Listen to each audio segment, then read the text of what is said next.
Live from HMD Studio, it's Stay Busy with the boy, Armon Sadler.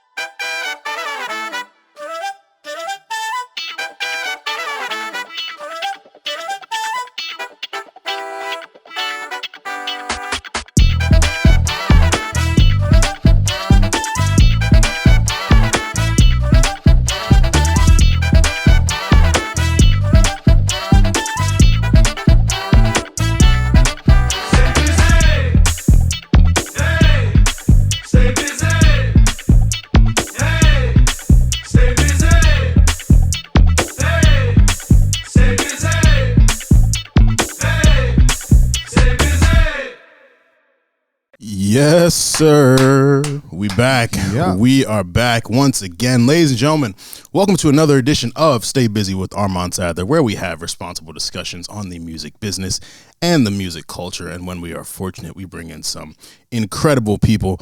It's your boy Armon Sadler, a.k.a. Vegan Chorizo Papi, a.k.a. founder of Bald Nigga Ballers. Today, I am the Cacti Connoisseur, a.k.a. the White Claw Warrior, which doubles as WCW, because you know I love wrestling, but it's also Woman Crush Wednesday, because your Woman Crush Wednesday's favorite podcast is Stay Busy with Armon Sadler. Wow. I don't do this. You fuck with it? Yeah, I came with it. I was like, man, how long did that one take? Yeah, I love it. Thought of it on the train. But okay. I don't do this alone. I'm here with my guy. How you feeling, good brother? What's up, y'all? How you feeling today? I'm the kombucha king that makes your heart sing. You know, I got my little drink. Oh, we don't do labels right now. You know, because y'all not paying. So when y'all start paying, we'll start showing the brand. But yeah, I'm doing great, man. We have another exciting, amazing guest, a guest that we have had on the pod before a few times, brother to be contributing, brother to be listening, so we appreciate this man here. Yeah, you should be familiar with this guy. You know, I want to say we almost did it. Season 1, episode 9, he was our employee of the week. Season 2, episode 10, he was our guest. And I said he would be involved in season 3 for episode 11 in some capacity, but we jumped the gun. He's here for season 3, episode 10, but he is so dope that we just had to bring him on early. So this man is a premier graphic designer in New York City, party host, which I just recently learned, music talk show host of Honest Here, miss it, gotta bring that back, Summer Walker truther, Hooper, involved with Dykeman basketball, involved with Tier, recently got his first plaque as well. I did. Did a whole great IGTV video on it. So if y'all don't follow this man, Joe _got game, you should do that so you can check out his whole explanation of the plaque. But this is none other than my brother, the guy, Kojo Dadzie. How you feeling, brother? Welcome back. Thank you. Kojo, natural claps, Kojo. Appreciate y'all so much as always, man. As always, thank you guys for having me. Happy to be here in the studio. Sir. Yeah, see man. My guys on time. Let's do it. Yeah, this was something we talked about. We were like, yo, the episode with Kojo is so dope. We got to get him in person. Like when we go back in person in studio, Kojo is one of the people that we got to get to come through. So happy to have you here, man. And yeah, we're happy to pod. So want to shout out our listeners tapping back in for season 3 and any new listeners, whether you like graduation or late registration, Carl Anthony Towns or DeAndre Ayton, rum punch or mimosas, water rides or roller coasters. Now, graduation or late registration? Ooh, for me. Oh, graduation. Yeah, for me personally, graduation. Yeah. I think I'm a late registration guy. I think really? so. That's fine. Okay. I think so. I'm fine. Those first 3, you can flip them. We haven't seen a run like that. Yeah, it's ridiculous. We have not seen a run like that. It's ridiculous. Nah, graduation for me. Yeah, Carl Anthony or DeAndre Ayton. Bro, I'm going to go with Ayton, bro. That's my guy. He had a... He went to the finals. He was great in the playoffs. Bro, that series against the Lakers, he was eating them a lot. Bro, like, he plays within himself. He's solid. Like, right. Yeah, and I didn't notice how many. I mean, they both number 1 overall picks. Like, yeah.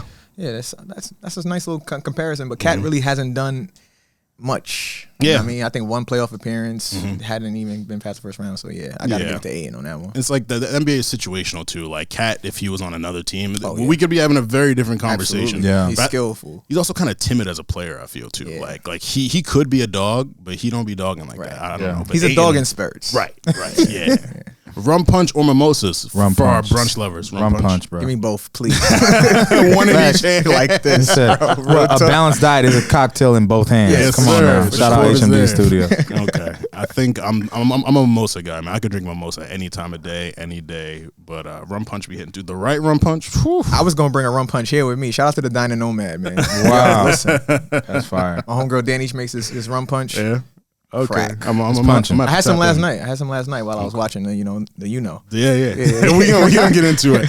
And water rides or roller coasters? Roller coasters. Coasters. I don't get in that nasty water. That public water. Come on, bro, especially in a pandemic. It's not even prior, bro. So in California, my house is the next city over is this really famous park called Raging Waters. Okay.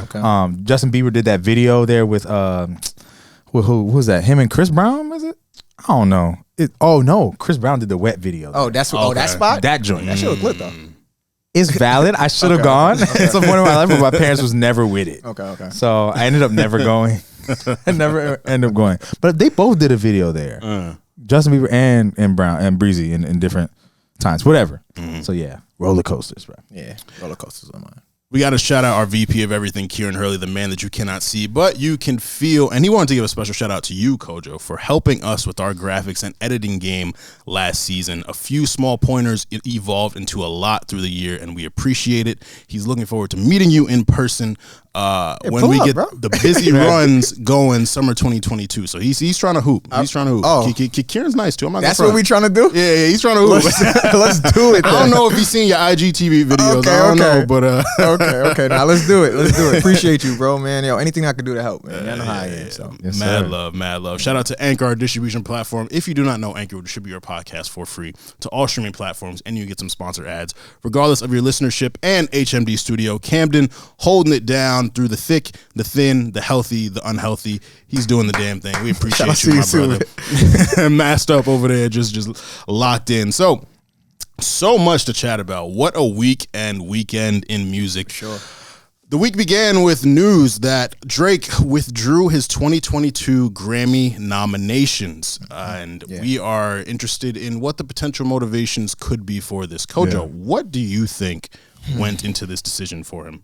Yo, it caught me so off guard. Like when somebody sent it to me, like, "Yo, Drake's withdrawing from the Grammys." I'm like, because I was just discussing it with that person the day before, and I was just so confused. I thought it was fake. I'm like, why would he do that? Now.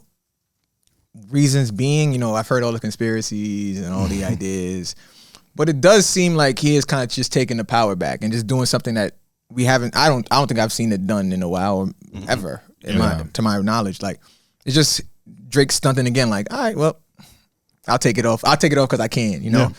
We've seen him sip from the Grammy. We've seen him do all that stuff before. So now this is his new stunt. But it's crazy. I'm a little sad about it because I thought the collective that was selected this year for the rap categories was really good. Yeah. I thought it was really good. I wouldn't say it's perfect, but I thought the names were right. Like Cole, Kanye, Tyler, Drake, Nas. Like I thought those was a good bunch. But damn, Drake.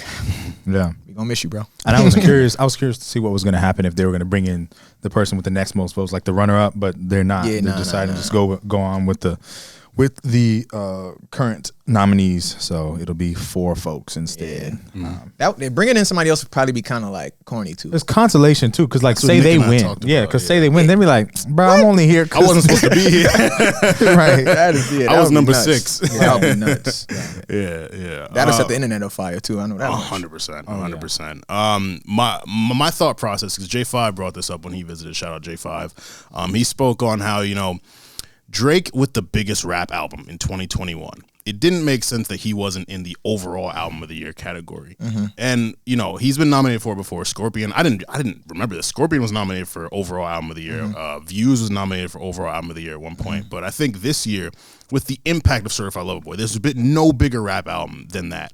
I perceived it as maybe he felt slighted that it was only within the rap album category, similar to Tyler's Igor, because Igor was clearly one of the biggest rap albums of 2019.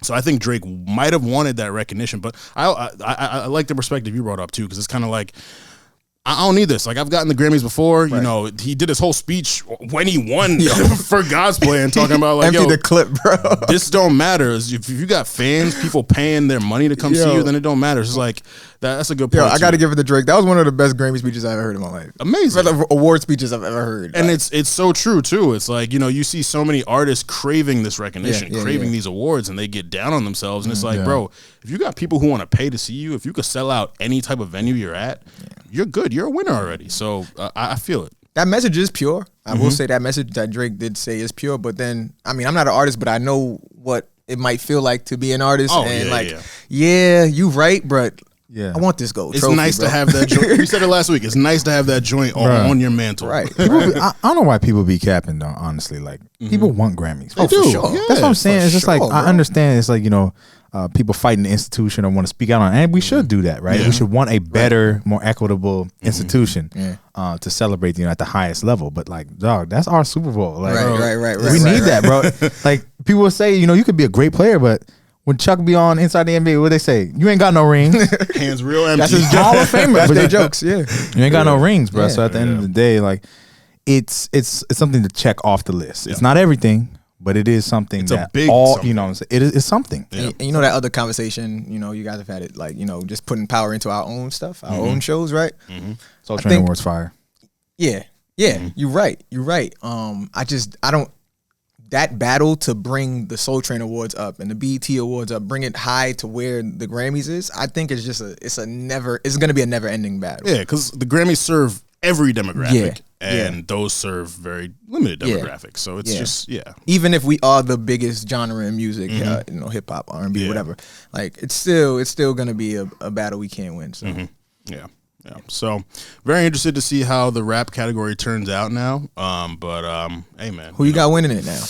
I feel like you didn't. I feel like you didn't have Drake winning it regardless. Yeah, no. Yeah, it would have been nice just so I could brag about it. Yeah, he got another one. But I genuinely do think Donda's gonna win. I do. It's feeling like that. Yeah, it's feeling like that. Yeah, it is man. feeling like that. Yeah. So even though I still have not been able to play the album straight through without stopping. Yeah, it's not saying I haven't heard the whole thing. I heard the whole thing, but it's just very hard to play. I haven't heard the whole thing. You got to listen to it in like episodes, like you binge watching a show. See? Because he switched it up. Like the album that I first heard is not the album that's there now. Like I'm like, oh, this is new. You switched to deluxe. It's the whole order is different. Yeah, it's a lot. It's a lot.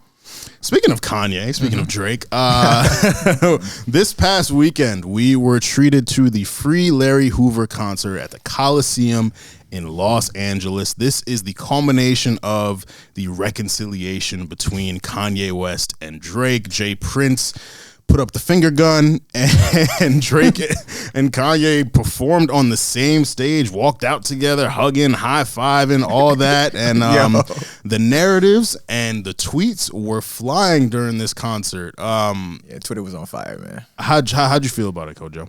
Yo, man. Well, after waiting for an hour and a half for it to start, you know, like, yo, I was saying it in my tweet show it. Like, I'm sitting there. I wasn't really saying much. I was just sitting there waiting. I'm putting my room together and stuff like that. And I'm starting to get tired. I'm like, damn, yo, it's late, man. My body's hurting. But as soon as they came out together and Drake went off to the left and Kanye came on stage and started wilding, my whole energy just, I'm up. Like it was 3 in the afternoon. I was like, yo, like I'm watching something special. Obviously, you know, Kanye puts on a great performance as far as just visually. Yeah.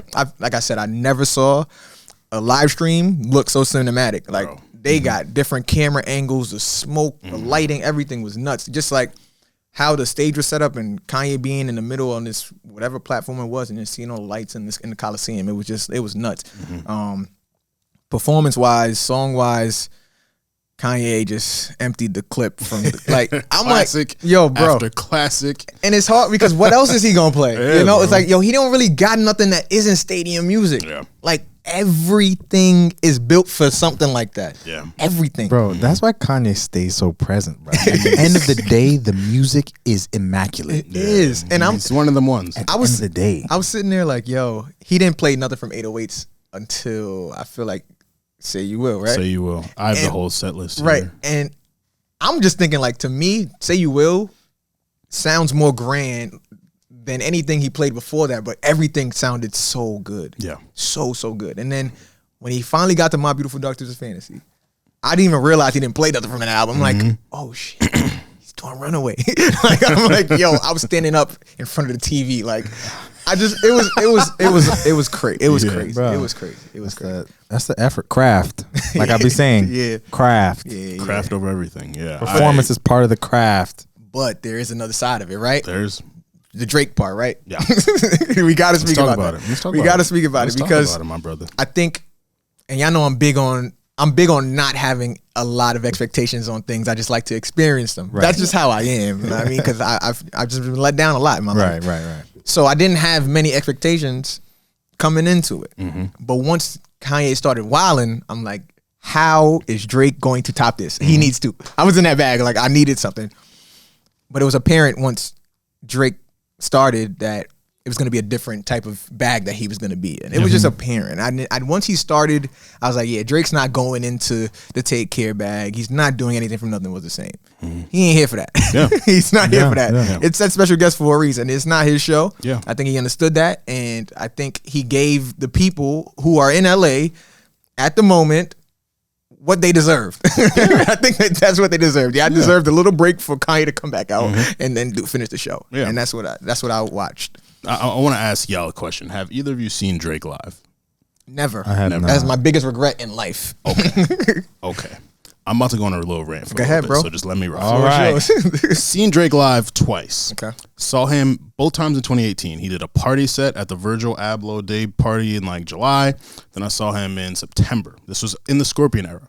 At the Drake and Virgil party, he did Sicko Mode, Nonstop, In My Feelings. Why? Scorpion had just come out. The tour he was doing was for Scorpion. Okay. So, and various videos I've seen, people who have attended his shows, they say whenever he's doing a show, he is performing his most recent set of music. Yeah. He said in the Rap Radar interview, I never want to be doing the same songs after I've released an album.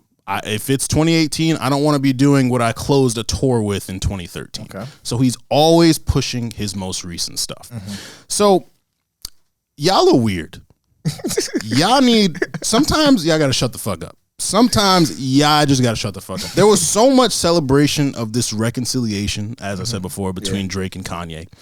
And I was skeptical of the concert. Like immediately, I was like, to me, it came off as Kanye, Jay Prince forced it, whatever. Kanye is trying to get back in people's good graces, free Larry Hoover. He's very popular. People want him freed. He's inviting Drake to come on stage. He's offering the olive branch. It's a very noble endeavor. So it's cool. Kanye performs. He goes crazy. I've been very vocal about my disdain for Kanye. That set list was incredible. I told you, I fell asleep before Kanye went on. So I woke up during Drake's set. Today, when I locked in on Kanye's set, I was like, God damn.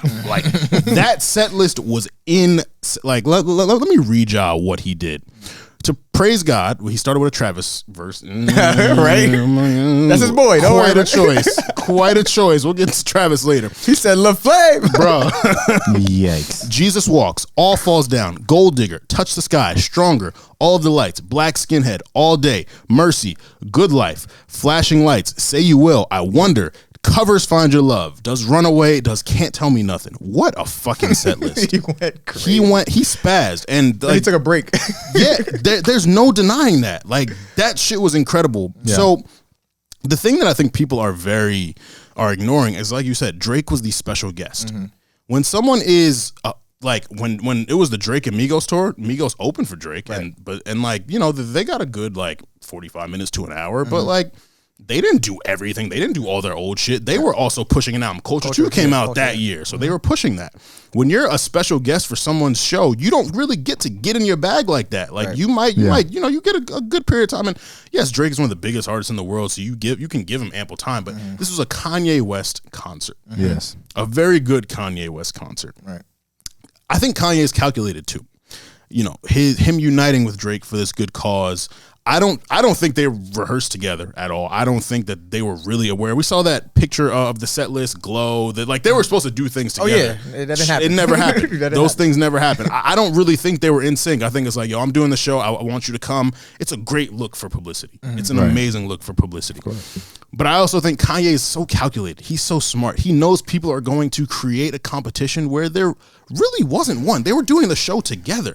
So everyone on the timeline is treating this like it's a versus battle. And people are in my mentions, yo, Kanye washed Drake, this, that, and the third. And you know what?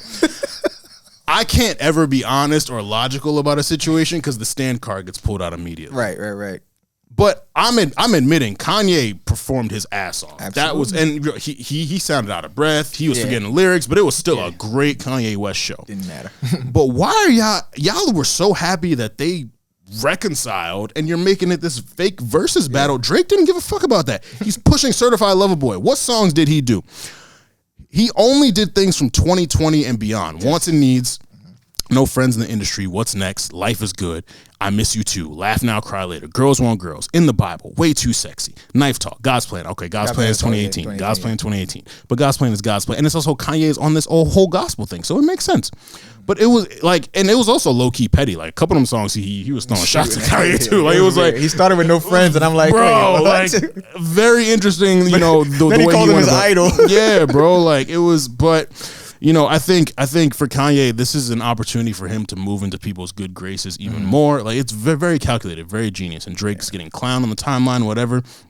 But none of this excuses what Kanye has done over the last few years. Like for me at least, and for some other people. So it's just like, why are y'all so weird about shit? Like just enjoy the shit. Why are you making this a whole competition? Like, again, I sound like Stan Man. I sound like I'm defending him, but it's just it's so weird, dog. It's really so weird. Like it's like I said, if you have been to a Drake show before, you know he's pushing his most recent stuff. That's just good business. That's just good business. Like you perform what you if Nick was if Nick was opening for Miguel tomorrow, what do you think Nick would perform first? Or at some point, Hindsight would get performed. Circles would get performed. Say them names. And then he would also do Lord Knows, one of his biggest songs. He would do Loving in Lies. What was ironically, the people wanted Drake to do Lord Knows. Right, bro. They were asking for shit. And you know what? I get it. It's Drake. You want his old shit, but y'all act so savvy 24/7, 365. Y'all act like y'all know everything, and y'all being so dense about why he would only do his most recent music. I don't think y'all have seen Drake live. I don't really think that y'all really understand what's going on. So that's my rant. Wow. And also, I'm sorry, Girls Want Girls, Knife Talk. They say he wasn't doing big records. Girls Want Girls, Knife Talk, Way Too Sexy, all huge records. What's Next was #1 on Billboard upon debut. Monster record. Laugh Now, Cry Later, major. Like what?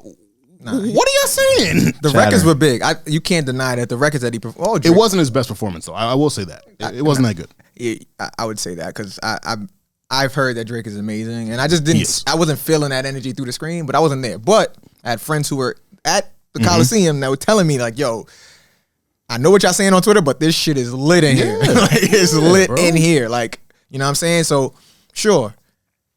I'm over it. I wasn't defending Drake on the timeline, but I was also trying to let people know that, yo, okay, you're disappointed by what he's doing right now, but the man that's the boy. Yeah. Like he only got, if he really wanted to, he could hit the button and y'all will all go crazy. You guys are like, oh, Drake's not reading the room, because you know he can. He can. He could shut this shit down too. You know what I'm saying? Someone literally said that to me. They said, read the room. It's like, y'all are making it a competition. Yeah. It's not a competition. Not a competition. He's popping out. He wasn't opening because Kanye was on first, but it's like he's appearing. He's a guest. I thought Drake was going to start it off actually, but I guess not. Yeah, I think Kanye's a little too narcissistic for that, to be honest. But it would have been better that way. Maybe if Drake did the same set opening and Kanye finished it off like that, it would have been. We've been talking about a different situation. The way it was set up is why the backlash came, because if Drake performs those huge records first, gets the crowd hyping, and Kanye comes with all those classics.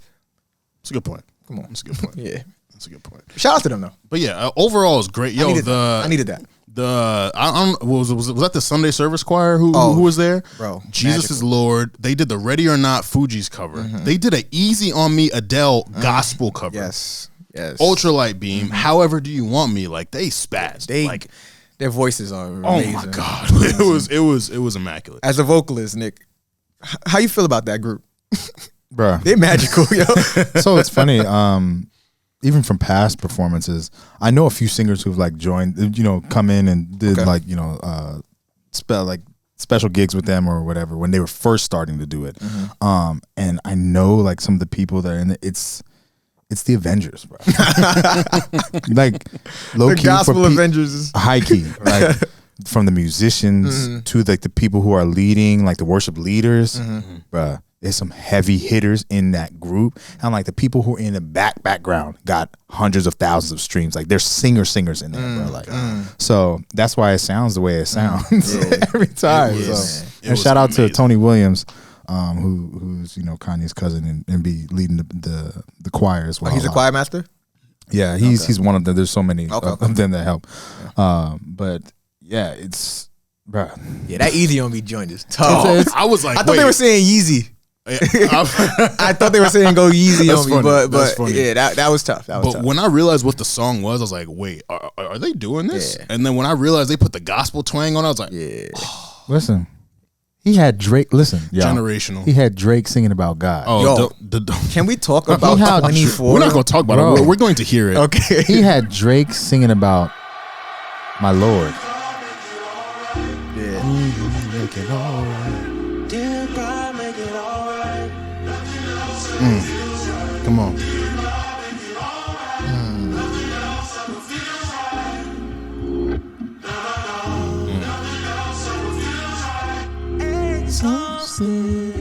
Never the right time to go. Never the right time to go. Come on. Never the right time. Come on. I haven't heard Drake sound as good in a minute, bro, or ever. I don't know. So funny. We were talking to JacquEeEeEes. I'm not sure if you know JacquEeEeEes. Yeah, I do. Okay, yeah. We were talking to him, and he was like, "Yo, has Drake ever sounded this like convicted emotionally to y'all?" And I was like, "Yeah, he has before, but it's probably been a while. Like he was really singing this shit. Yeah, like really bearing his soul. He was singing. Like, wow." He was singing. Wow. That boy was singing. I was like, yo. Listen. Somebody tried to hate him. It was like, oh, it's auto-tune. I'm like, yo, it doesn't matter. Because not everyone uses auto-tune that well. Right. Like, he sounds bad good, bro. People are trying to critique something that shouldn't be critiqued from the standpoint because he's emoting. He's giving his soul. Thank you. And you know me, I'm a vocal person. But y'all shouldn't be expecting that from Drake, man. Right. He's up there bearing his heart, you know. Thank you, bro. So yeah, it's strange when people hear that. I'd be ignoring folks like that. Right. But no, like it was just for me understanding even the gravity of that. And like when I talk about, I'm a huge gospel person. Like, grew up with gospel. I listen to gospel every morning. Like it's my first thing I listen to. Like I get my mind right with it every day. Respect. And hearing just like the magnitude of almost kind of like it being accepted in a mainstream fashion, and Kanye made it, and show, I guess there's always a wave within the gospel community of like someone making it into the secular community, making it dope or showing that it's not corny to be Christian, or it's not corny to be, follow God or whatever. And so I've enjoyed that aspect of it, but like I think a lot of people really don't get Kanye. I mean, Drake has mentioned several times in songs that he's not Christian, he's this, he's that, and like he said it many times, right? But he's like has Drake sing about God. Yeah. Like that was dope. It doesn't get any bigger. That's nothing to scoff at. That's nothing to like, what God is he talking about? No. Yeah. Because Drake everybody's is up there singing, he's Jewish. Bro. I'm like, yo. Either or, like the point is Drake is up there doing a gospel joint. Right. Like people have to understand how Kanye, so that way you can never take certain things from Kanye. And you can never take that away from, because like, bruh, think of the power like that you have. That is, and that's what's special about Donda as a project, is that maybe every artist that's on that project, probably every artist that's on that project hasn't done or dabbled in gospel at all. Right. But they're on a gospel album, rapping over records with a gospel choir behind them. And I'll say this in general, in hip hop, some of my favorite records consist of records that have those choirs going crazy. Yeah, man. Like it's the core of our music. Like War Baby by Roddy Ricch, probably one of the. Anytime I'm around that song, my mood is different. It's the core of our music because all all of the greats sang in church. Right. And they'll tell you it's the core of our music. I started and in it's church. something that we all try to. Some people we don't. I don't deny. Some people try to deny or I guess have forgotten. That is like that's where we started. with this whole music thing as a culture, and then it is taken. So gospel is the king of all of these genres that we've made. So it's just dope. It's just like I'm into all of it. It's amazing, for sure. Truly. Speaking of God-given vocals, there was a national anthem. Oh my gosh! What a transition! Your segue today. What a freaking transition! What? Oh my god! By none other than JacquEeEeEes. JacquEeEeEes, the generational national anthem performance. Armon is ridiculous. You know, there's really not much to say. Y'all have seen the videos. Y'all have already seen the remixes. They did a Jersey Club mix. They did a twerk mix. Yeah. They've done a reggaeton mix. Like JacquEeEeEes, I see that one. JacquEeEeEes really established a cultural reset with this performance. The runs he was going on. Cultural reset, bro. Like, please, y'all. I hope you know he's joking. Nah, he's dead ass. No, you're not. No, you're not. That man is serious. Why would you speak for me in that way? Why would you say that?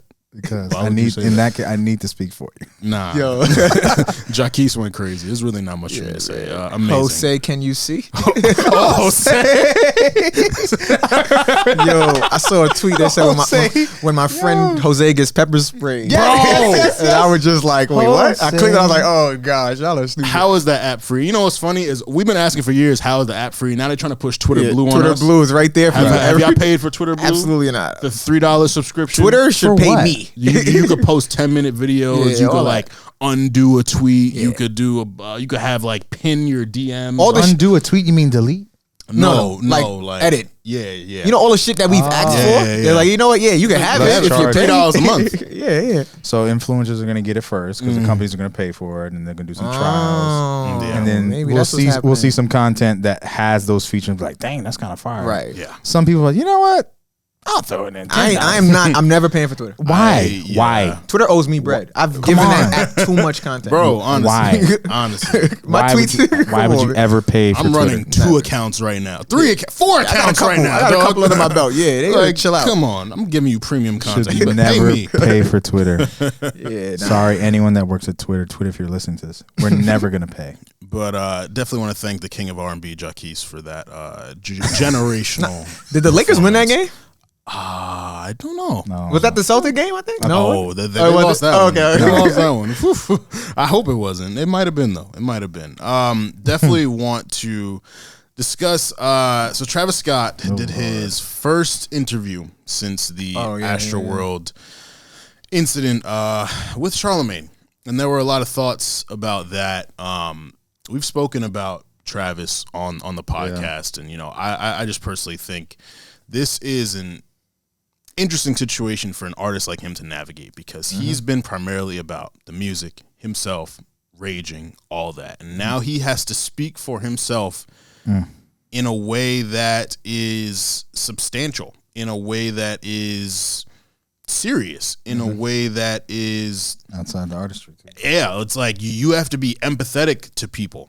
And you know, there were obviously there's a lot of backlash about why is he doing this with why is he doing this? And 2, why is he doing this with Charlemagne of all people? And Austin Williams made a great point. A lot of people have made really great points about it. It's like Charlemagne, you know, he is the type of interviewer. I don't want to call him a journalist. He's the type of interviewer that won't really press you the way that you need to be pressed. Like, you know, he was reading off a paper, and it's okay to take notes, but it never really felt like Travis was challenged in this interview. It didn't necessarily feel like he was held accountable. And again, Hush brought up great points when we had him on the show. Like, you know, it's not his fault. There are people, not entirely his fault. There are people at the show who are responsible for these things. Disperse blame. It should be shared. The venue managers, promoters, all this. People who have control over literally shutting the thing down. Right. Overall, the interview, it proved what I felt. Travis is just not equipped to speak on these things. Let's keep that first and foremost. He's just not. That's unfortunate. It's just, very unfortunate. You know, he made an effort, and I will always commend an effort, but it stops there. Like it literally stops there. It just I wasn't moved by it. 51 minutes of nothingness, essentially. Like the most substantial thing he said was, "Oh, I think those wristbands at concerts, we should have them like synced to people where we can get people's vitals and they alert someone to when someone is dealing with health problems. And it's like, I mean, in a way, I guess that's a good idea, but that's just not realistic, dude. It's 50,000 people at a concert. So even if someone in the middle of the crowd is, you know, dealing with something crazy, the EMTs have to be able to get to them. And that means moving through 49,999 other people. Like it's not realistic, dude. You know, so I perceived it as, I think he wants to come back outside. He wants to put music out. He wants to kind of operate normally. And this was a PR thing where it's like, yo, if I put music out and y'all give me shit for it, I can just say, hey, but I did that interview and I apologize. And I told y'all, I talked to the families and I paid for the funerals. I did all that. He can just kind of fall back on it. And again, Charlemagne's not the person who's going to give him the type of interview where he's kind of like, yo, like, nah, like you really got to be held accountable for this shit. Like this is crazy. People died at your show, bro. Like several. This is something that we need to take more seriously and really discuss. So I don't want to say I felt like I wasted my time watching it, but I ain't watching, so I could have done something better with my time. I agree. Did you get a chance to check it out, Kojo? Yeah, I got a chance to watch it because, as I do with most things, when I see something going on the internet, when I see clips, you'll see for yourself. You gotta watch. I'm not about to sit here and react on the timeline, like, but what I saw on the timeline didn't look good, so I kind of wanted to get everything in one. And I'm just gonna mirror what you said because it wasn't impressive. Once again, I had no expectations. I just wanted to listen and hear what he said. I don't think Charlemagne necessarily needed to press him. I think the situation is still very delicate. Yeah, there's legal shit going on. He had to clear the court first. And it's also interviewing. What do you ask? What is the solution? Should he ask? Yeah. What should he have asked that he didn't what comes from So he kind of alluded to like, oh, like, was there any conversation about stopping the show? And Travis was like, oh yeah, like the promoters told me, oh, we're gonna stop the show early, but it was nothing beyond that. And it was like, okay, so this kind of puts some accountability on the promoters or the venue, whatever their title is. Like, they should have been a bit more intentional, a bit more proactive about stopping the show. Right. But like overall, like it was a lot of like, how do you feel? It kind of felt like Charlemagne was trying to alley-oop Travis to back to the world, then say, oh, I've talked to the families. Oh, I've done this. Oh, I've done that. But it's like, do you really get what's happening? Like, do you really understand the magnitude of what occurred at an event that you're the face of? Even if you didn't do anything wrong, you're the face of this event. And I spoke about it on when Hush was here. And although the incidents didn't happen as a result of the rage culture that Travis has emphasized and conditioned his fans to, it's a thing. And I've been at a show where someone was hurt. Like, literally EMTs were needed, and Travis looked and he was like, oh, like, someone needs to go get that, and just went back to his show. So it's like, even if the Astroworld Festival wasn't a situation where you were negligent, you've been negligent before, and other people have gone to shows and told me, like, yeah, this is a thing he does. He encourages you to get as crazy as possible. And Charlemagne asked, like, will this encourage you to change how you are at shows? And he was like, well, this didn't happen because of rage culture. You didn't answer the question, though. It didn't happen because of it? Yeah, like, you didn't answer the question, bro. It was rare that Travis answered any of Charlemagne's questions with a direct, like... Yeah, it was a lot of circumventing. So it seems... That my main question is, did he seem apologetic? Yeah, no, for sure. He definitely seemed sympathetic, but it's like, that's... Just making sure. I don't know, dog. He did. I don't know. He looks sad as hell. That's the base level. That's the minimum. Yeah, he sympathetic. He gets no credit there. I do want to, like, to be honest, I don't know how any artist would be able to it's a tough situation, for sure. Nobody... to my knowledge, dies at concerts. Like, that's not a thing that happens. Don't die at concerts. Yeah, that's not a thing that happens. Unless so it got like shot up. Right. Like, so that's the part. Like, but when you realize 10 people died and now you got kids that, like, little kids that died, it's like, yo, this is a lot for Travis to handle. Yeah. And he's never been the person that we need to hear from. He don't shit. When he's tried to speak on important things, y'all remember his Black Lives Matter comments? Yeah. Horrendous. Yeah, he ain't the guy. So Horrendous. it's gonna be bad. But the thing about it is, unfortunately, this cancel culture that's trying, it's not gonna work. Yeah, it's Travis Scott, bro. Absolutely not, man. You know what I'm saying? He'll drop a sneaker next week, and he'll, you know what I mean? The merch is crazy. Like, it's Travis. Yeah. I mean, I do think people are recognizing the jig is up with his music, though. Like, he hasn't dropped really anything good since Astroworld. Yeah, He's gonna come out with an "I'm sorry" freestyle or something. Once we know what happens with the court case or whatever. Yeah. Snoozes. Because he's not facing time. Nah, I don't know. As of now, I mean, it's been a month. But so what did he do? Nothing has really got going. Can you go to jail for that? I don't know, bro. Maybe because don't they try to finesse the inciting? Yeah, right? Because I mean, he's been arrested before in other cities. Inciting a riot. Yeah, like he's been they've played that card on him. I mean, he made bail every time or whatever, or they just held him because they had nothing to hold him. But in his doc, Look Mom I Can Fly, it's literally you see that. Yeah. Okay, so all right, well, hopefully not though. I don't need no more black men in jail. Yeah, we'll see. But, free Larry Hoover. To transition some R&B talk, we received a new single from Lucky Daye this week, the title track for his upcoming album, Candy Drip. Drip, drip, drip. How did we feel about Candy Drip, gentlemen? Kojo. I got I think I listened to it about twice. I was in a barbershop when I played it.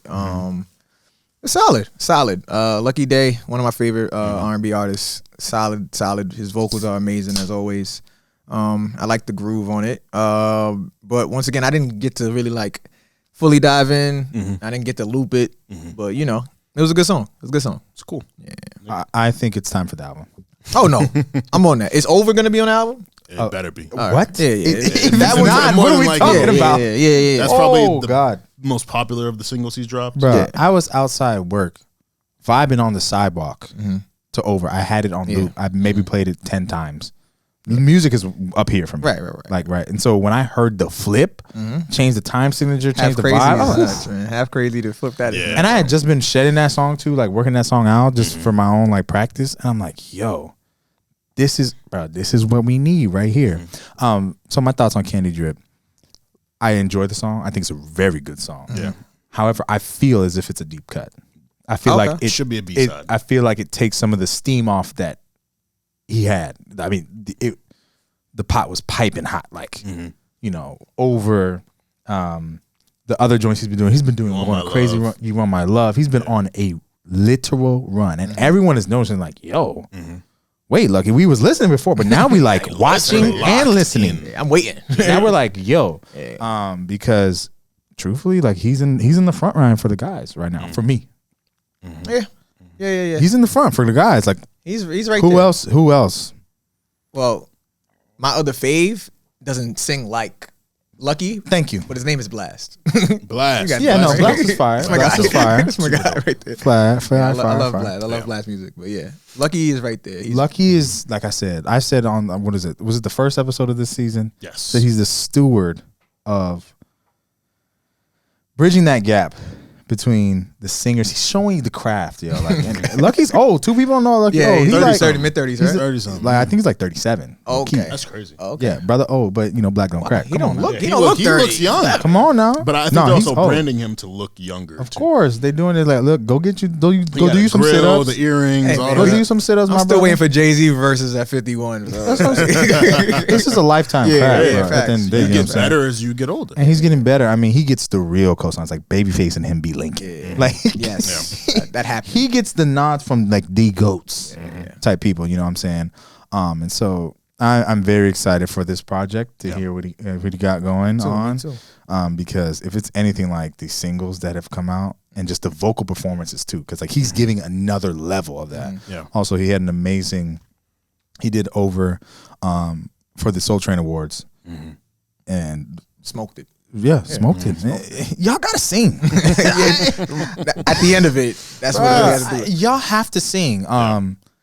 Joe Budden was that clip. I don't know if y'all seen the clip recently, but there's a clip of him saying he said all the new R&B male acts are trash. Oh nah, yeah, but which is aggressive, I think. He fixed that though. Joe's got very short term memory because he's high on a lot of new R&B because he was guys. Oh, Kyle of course. Dion. Yeah, House tough. I don't want to get into this. I was Black. Joe loves Black. Yeah.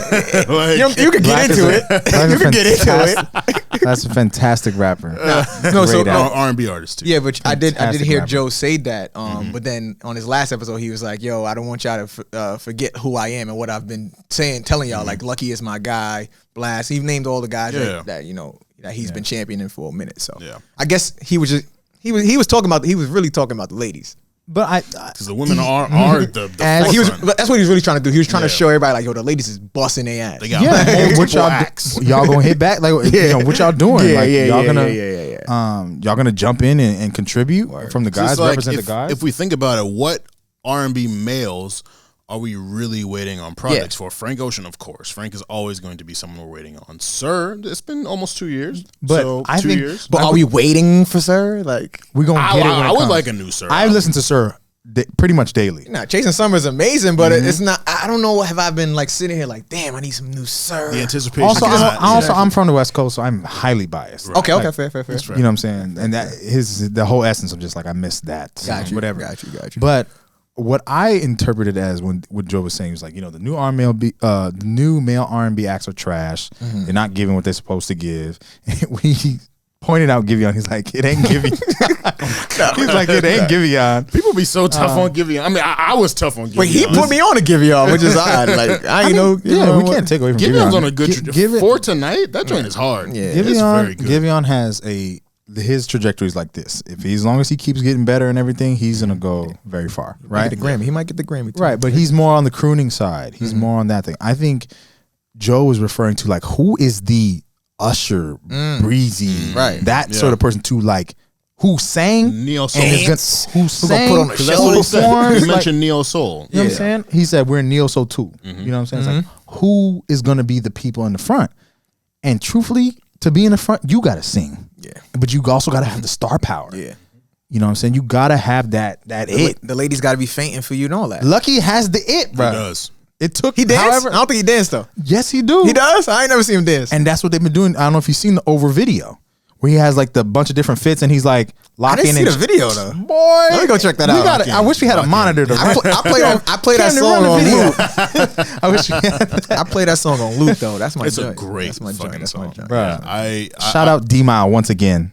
Yeah. God. I will say now that the album and the tour have been announced, I was sent a little sample pack from his upcoming album, and it is sounding great. Hear that? Exclusives. There is. See, I didn't want to ruin the surprise. I There's- could ask for it. I don't want to even ruin the There is surprise. a feature on that joint that you all really love, and I think there's gonna be more. Like again, I was only sent a little sample. I ain't got the whole thing. I'll probably get the whole thing soon. But what I have heard, it sounds. He's at RCA, right? Is he RCA? I feel like they got everybody. Keep cool. Keep cool. Yes, Okay, which is keep cool. RCA. Keep cool. Which is RCA. And then- Yeah. yeah. RCA, I mean, snatched up all our faves is over there. To be honest, RCA is leading the R&B cat. Like they have a monopoly on the R&B game. facts. So for sure. So y'all got to sing, artists out there. Sing, please. Oh, my God. Transitioning to a little bit of rap. Rick Ross dropped his album Richer Than I've Ever Been on the back of 2 singles, Outlaws featuring Jasmine Sullivan and 21 Savage, Little Havana featuring The Dream. This album, 12-song track list, features from Benny the Butcher, Future, Wale, Yes. Dream Doll. I love the Dream Doll song. Oh Wiz Khalifa's outside. Yo, doing Wiz music. popped Wait, out. I liked it. I Wiz liked popped it. out. I heard it. He's on the I heard outro. He's on the Okay. outro. He's on the outro, yeah. Overall, I liked it. I was a little annoyed that one of the singles was the intro. I hate when Okay. the singles is the first thing we hear when I get into the album. It's like a pet peeve of mine. It's a good. Lil Havana's really good, so I can't be too mad. But I'm like, damn, I want to experience something new when I press play on the album. I really love the Benny the Butcher track. What was it? Rapper Estates. It's called Rapper Estates. I didn't get the names because I was just playing it while driving, so I didn't really look over to see what the names of the songs were. But I definitely could tell you that them verses. Yeah, bro. Now Benny has one of the his Spaz. rap voice is so like I love it. I love it. I love the warm words and Warm? cold will warm something. Damn, Warm words in a cold world. I feel trash. Warm words in a cold world. Yeah. Wale and Future. To hear Future rap on a beat like that's so different for him. Like it's still Future, but it's like you wouldn't like. I wouldn't put Future if I'm fantasy A&Ring an album. I wouldn't put Future on a beat like that. But Only Ross can do that. Ross has that ear. Only Ross. You got that ear. People don't give Ross his ear credit And enough. that's the thing with the Ross album is the production's gonna be great. He's gonna rap well. So it's a matter of who is he bringing into his world and how is he kind of having them expand their game. And I think that song is one of my favorites. Wale Spaz. He said blog era supervillain, hard to kill him. Like, oh, come on. And I'm like, I feel you, bro. Facts. They've been trying, but you still here, man. Since 08, man. Stop playing with my boy. Yeah.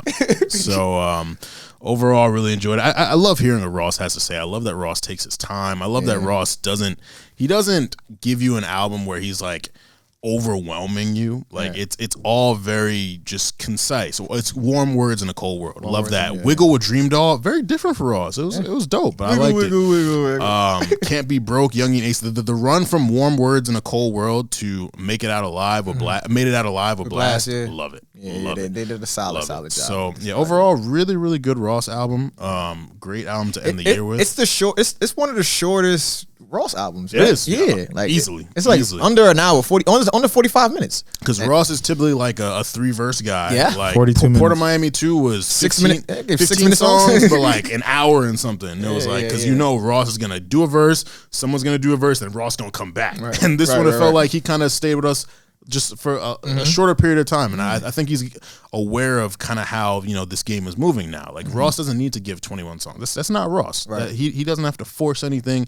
He doesn't have to try to, this will catch here, this will catch here. Ross, you go to Ross for a certain thing. Luxury raps. Luxury cocaine great raps. production. So great. He's one of the best. He's one of the best at what he does. He's also one of those people that like, all the albums feel like a really strong through line. Yeah.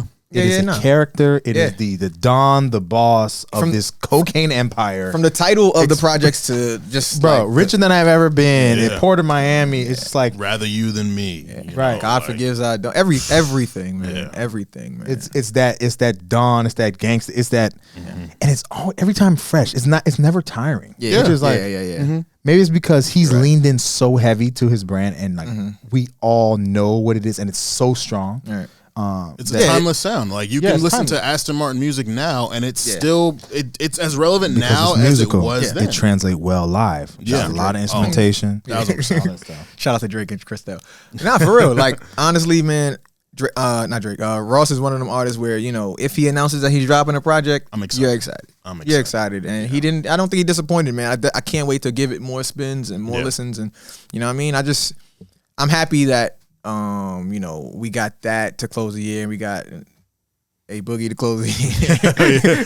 Great transition. We got A Boogie to close the year too, man. Yeah. This man took my segue, but A Boogie dropped it's an EP, I guess. Yeah, it's definitely 7-song EP before Ava. Only feature is Lil Durk. 24 Hours was out for a while. They tacked that on at the end as a bonus track, but I'll say I really enjoyed this, and I think.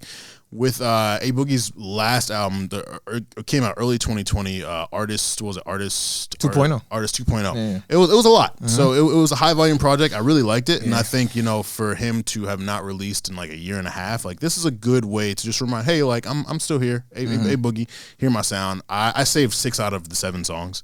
Man in the Mirror, I really love. Glasses was great. Making You Cry, Notifications, Be Free. Like I love that he titled the song Be Free because that was his whole thing. Which made me think that was a rollout from back then. But, that was tough. Shout out to Boogie, man. I've been a Boogie fan since 2016. Yeah, and it was a forceful thing. Like I had a friend who was from the Bronx, and she was always talking about Boogie, and I'm like, who is this whiny kid that you keep playing? But I became a hoodie, bro. Yeah. I became a hoodie, and I will never leave A Boogie's side. Yeah. I just saw him live. In Jersey, he was on the AVA college tour. Hennessy was opening up for him. Shout out to so Henny. I went out there to check. I went to check her out. I was going to support her, but she knew that I was going to stay for Boogie, even though I was telling her I was going to leave. But A Boogie he proved to me that night that he is a superstar. Like superstar. Okay. Like no. Like yes. I'm not backtracking. Like stand on it. he had 1 billion streams this year without dropping a project. Like he got a grasp on his people, and he knows. He filled out college rooms of kids, and they know every single word. And I'm like, yo, Boogie came out in 2016. That's just a 5-year run. He got all these plaques, and I'm just like, nah, Boogie is a star. Maybe not super. Yeah, super. Atlantic Records sees him as a superstar. He's a superstar. Hey, shout out to A Boogie, man. Talk about it. But yeah, I really enjoyed the project. So yeah, shout out to A Boogie. Yeah, Making You Cry was definitely one of those are the records that I like when Boogie gets into that bag. Like it's that toxic sprinkle in it. Yeah, he's talking this shit. I fuck with it. Yeah, I fuck with it. 1000%. So yeah, shout out to A Boogie. That's our chat. Let's go right to this slide deck. Let's not waste any time. Let's hear what Frank is talking about. The best song wasn't the single, but you weren't either. I miss you, Frank. Please come back. Please. If he's giving us that, yeah. Please come back, Frank. So, Brother Kojo, what did you bring for us to play in the slide deck? My boy Kai Cash, he just dropped a project. The Elegant Gentleman? Cash, the elegant fella. Elegant fella. I honestly, I support my friends. Yeah. Those are my guys. So, I was playing the project earlier. And I was in the shower actually, so I wasn't even looking at the track titles. I was just letting the music play. I'm listening to it, and the last track on the project, he was rapping. So I get out the shower, I go back. I'm like, nah, I gotta play this again because what he was saying, I felt like I needed to hear. Like I needed to hear it, and I'm like, he was just I felt like he was speaking to me. So, "Time Coming" by Kai Cash is the record. Let's hear. Yeah. Yeah, that's not bad. I know I'm socially awkward and that's the height of my problems. Way too worried with the way they might be thinking about me. Truth be told, I've been in dire need of me being honest. I was weakened by society, kept reading the comments. Why the fuck I'm so selfless? Giving my help out when I need a hand, it's like the pressure ain't felt. They wanna see me do bad, wanna keep me on the shelf. Pray I commute through the bad route, no seatbelt and crash out. But God got me. I even look at my pops like he was God body. So does the rest of the earth. Told him I cried cause our connection wasn't best, but we worked. So much in common, I found out that it was best to converse. Now I'm a man, I learned the man that I was blessed with at birth. With understanding our relationship, I cherished it first. So to my pops, just know I got your back for better or worse. I'm slightly timid, but the meek still inherit the earth. A faulty image I gotta fix from within. I guess I fear the man that I feel like I should've been. And I could still be him. Lived life in the shadow, was praying they still seen him. That's only half of my battle, but one of the real reasons I never come out. Unless my niggas call me to step out the house. But I'm finding myself, God set the messages down. He told me to fall in my truth. Just have a little faith, you a fortunate youth. I'm applying pressure, catching wreck when I walk in the rooms. Make them feel my presence when I step in and walk in them rooms. Keep your shit together, poke your chest when you walk in them rooms. Pick your fucking head up, earn respect when you walk in them rooms. Looking in my mirror like, yeah, nigga, I'm talking to you. Plenty people praise you, be amazed when you walk in that booth. Same people standing by the stage. Now send me that joint, Armon. Heavy talk. Can I be a little vulnerable real quick? Come on now, man. Come on. That's why we Take your time, brother. Take your time. Yeah, so like that song, that's why I stepped out the shower and played it again because this year, like, it's been tough on me. The last half of the year has just been tough on me, and I feel like what Kai was saying in this song was what I needed to hear because it's like, yo, I know who I am, but I kind of lost sight of who I was for a real long time for the last half of the year, and I'm just like, yo, the song is called Your Time. He ends off by letting everybody know, like, yo, my time is coming. You know what I'm saying? Like, no matter what I go through, these emotions that I'm feeling throughout this, poke your chest out when you walk in the room. You know who you are. Like that's what I needed to hear. So like that's why I had to bring that for my slide today because I'm like, yo, nah, I need everybody to hear this record. If y'all haven't heard it, man, like this is here for y'all. Kai Cash. Who produced that one? That was CB Thello. CB Thello. Shout out CB. Shout out to Kai Cash, the whole CYM mob, man. My boy Nico Brim. You know what I mean? They killing over there, man. So. Kai and Nico both came out to a busy Bronx. They show love. Oh, facts. Like, Damn, I missed that, yo. I was really upset, but yeah, y'all did y'all thing. Congrats on that too. Yeah. Kai and Nico will be on the busy Bronx stage the next time we have the event. For sure, and I agree with you, man. Like people speak so much about body dysmorphia, but identity body dysmorphia is the realest shit, man. And like Kai, I actually interviewed him for Kazi magazine back in 2019, and he wrote a whole mental health book, and like we just had a great conversation beyond the music, like about mental health and black men and the shit that we go through. And it's just like, I love that this is such a prevalent thing in music these days. Like rappers are not running away from it, and you know, like beyond just saying like I do drugs or drink and have a lot of sex to get over my mental health, like nah bro, like it's not always this glorious thing to overcome what I go through. Like sometimes I just be down and out, and you know, so I really resonate with Kai in the same way that you do for how transparent he is with that. So yeah, thank you for that, my brother. Thank you, man. Appreciate that record, bro. Love this record. Nick, what do you have for us? I got one of the greatest West Coast artists right now. Okay. We are waiting for him. I'm waiting for him. Yeah. I am too. This is actually a gem that I stumbled upon kind of in sort of because I play Chasing Summer all the time. I was looking for more because I'm waiting for new things. I'm like, all right, let me delve deep and let me go back in the vault and see what he got. And I stumbled upon this gem. I think it came out in 2016, if I'm not mistaken. It's a little bit of it's reached that 5-year threshold. This is All in My Head by Sir, produced by Andre Harris and DK the Punisher.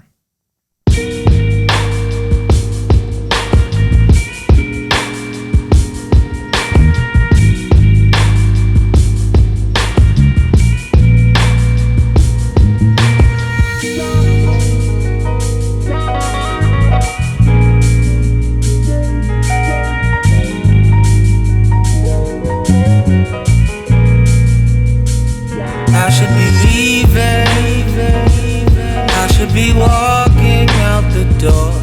Don't really need it, but you keep me wanting more. Thought it'd be easy, letting go is what I do. So why are my feet nailed to the floor?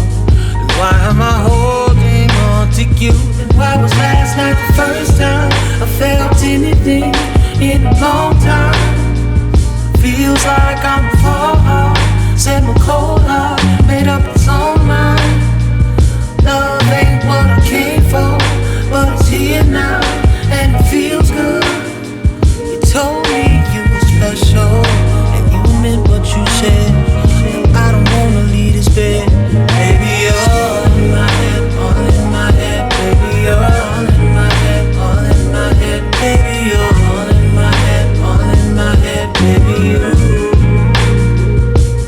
Baby, you're all in my head, all in my head. Baby, you're all in my head, all in my head. Baby, you're all in my head, all in my head. Baby, Hit them harmonies, Nick. Bruh. Son. Yo, Nick, that's 2 weeks in a row, bro. Yo, bro. Not even gonna lie to you, dog. I appreciate you, bro. Look, man. Listen, bro. Nah, but R&B is the greatest genre. it is. It is. It is the Undeniably. greatest genre because I think it's the perfect. It's the grandchild to me of gospel and soul. Yep. R&B has the generational knowledge, and it's gone out into the world and made its presence in the world undeniable. And I think it's just, I mean, That was a good one. I mean, where do I start? The production is just, it's out of here. We love intros, bro. Let it marinate a little bit. Y'all be wanting him to start in 4 bars and this, and I just totally don't subscribe to that, bro. Like, let it cook, Let it breathe. because then I'm there. I'm coming along the journey. His songwriting ability is so. I when it's all said and done, it's gonna be spoken about. It's gonna be written about. Sir is a songwriter in all senses of the word. Like, y'all gotta really listen to the pen and how he simply executes these very, like, not even metaphysical, but like very complex ideas in just very succinct, easy, beautifully delivered ways. We both, I don't know how many times I've heard the song. I listen to it probably every day for the last month.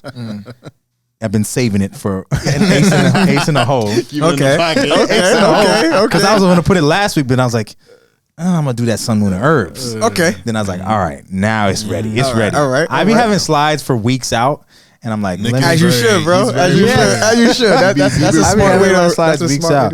But just, we didn't have to say nothing. You turn. Dog. The nasty face. Yeah. Come on, bro. Like stank face, and it's just all in my head. Baby, you're all in my head. Like that's the hook. But we just all in my head, bruh. I'm telling you, can't sing like you, bro. Nah, you good.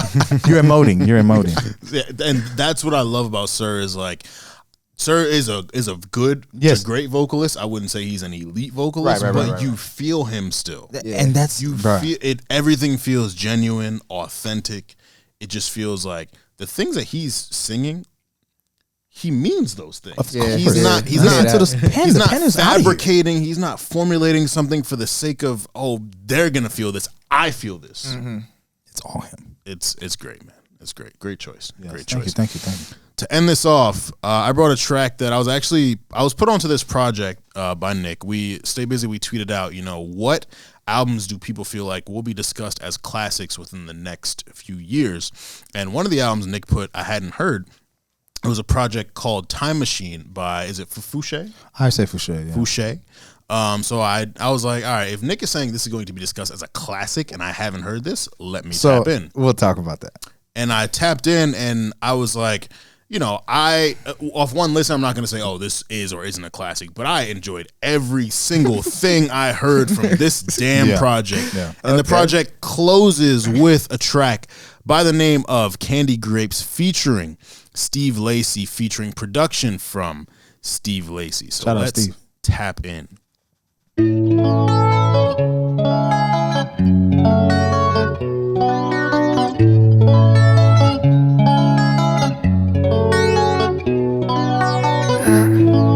It's easy to love me. Consider you lucky. Sweet Russian stir. Try me, I swear. I'm gonna let down my hair. I'm gonna break things in here. You come for me, better beware. For me, better beware. Try me, I swear. Some say we're the widows, the quiet ones should be feared most. I could hit you with the Draco, or I could wear a halo.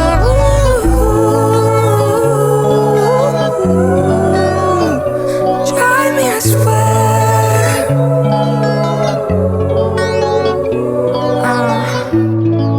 I feel oh so lonely. No one truly knows me.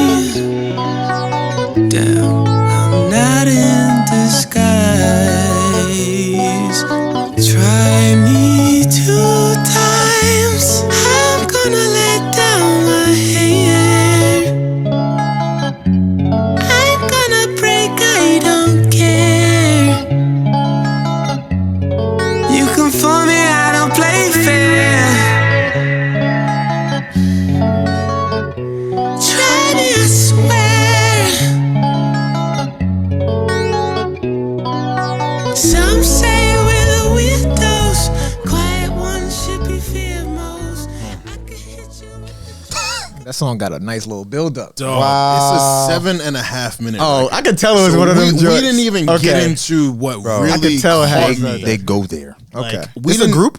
No, it's so a feature. Fousheé is by herself. Steve Lacy was gotcha. part of the internet, right? Got you. Yeah, so he does his own solo thing, but he Yeah. plays with it. With the internet, yeah. So this is them just as a collab, but like when I listened to the full project, like I loved it. And this ending the project, like when you give me an outro that is like over 5 minutes, I love It's those. serial. and I'm locked in love for the those, man. entirety of it. And there are peaks where I'm like,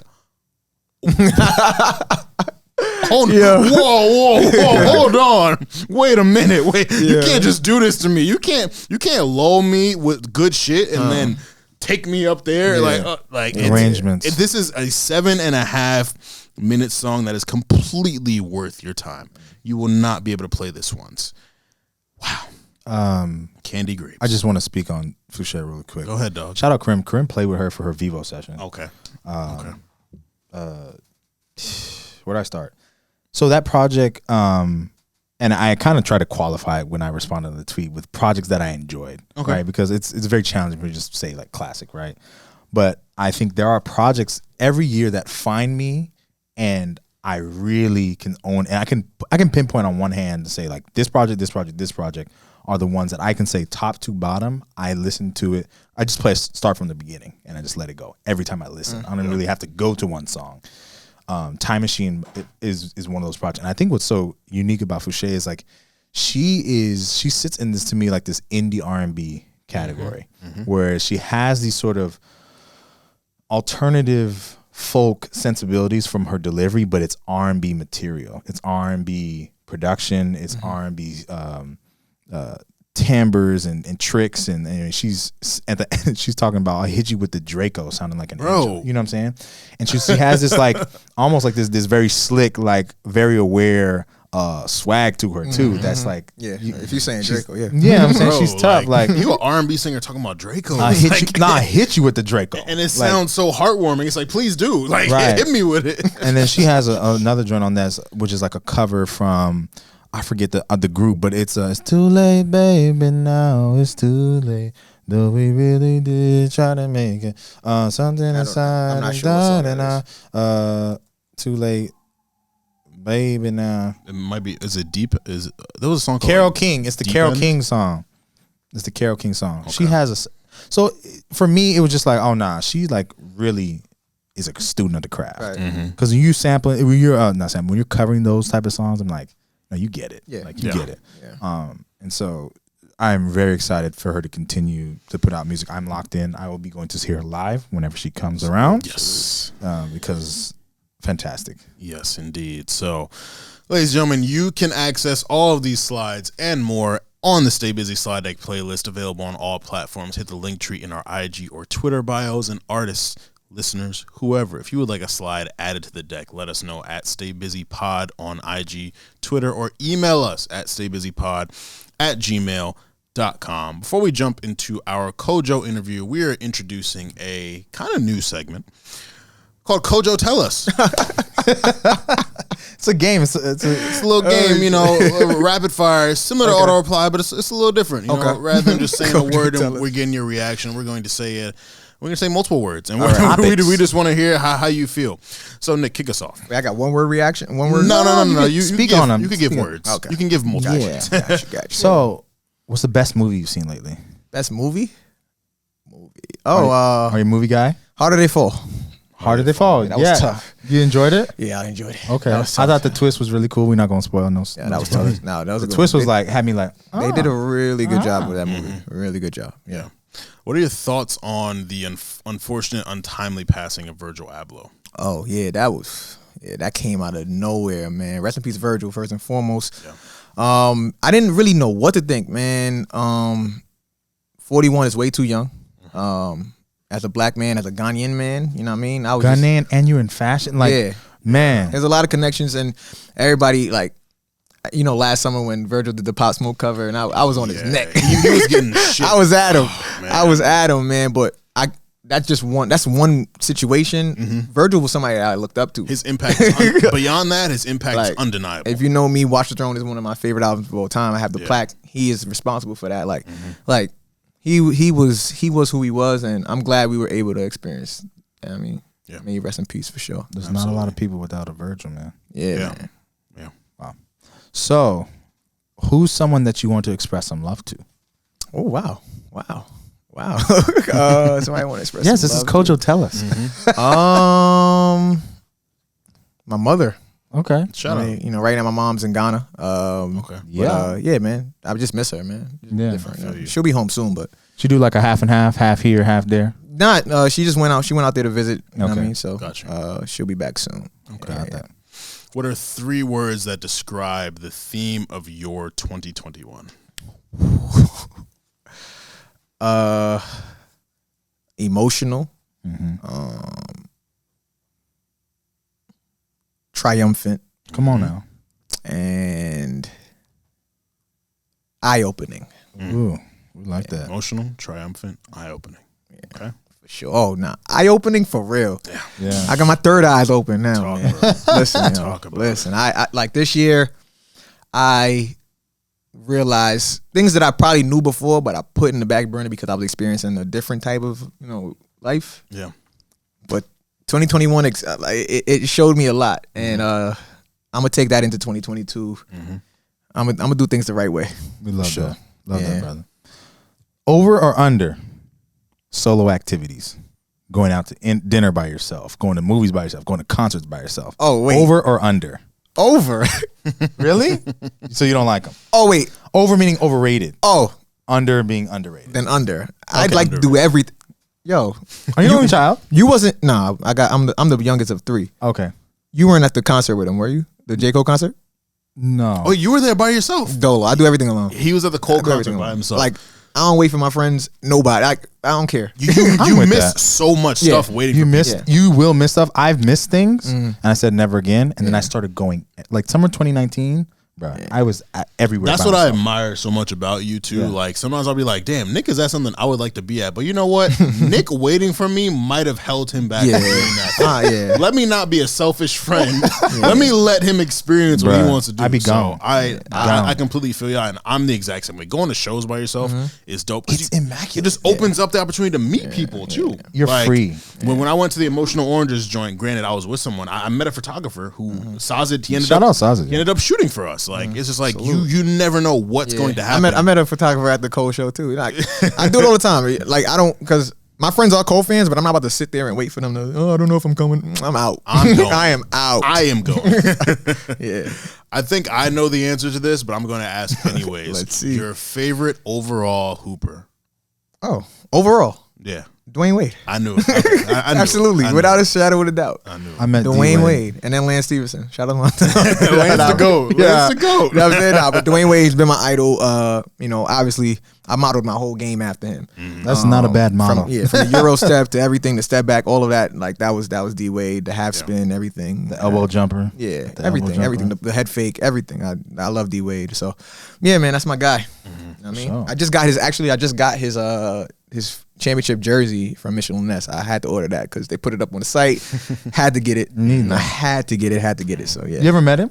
Nah, that's the only thing. I haven't met D Wade, man, and it'll happen though. It'll happen. Loading. But, yeah. Absolutely loading. Yeah, he gonna be wearing some tier one day.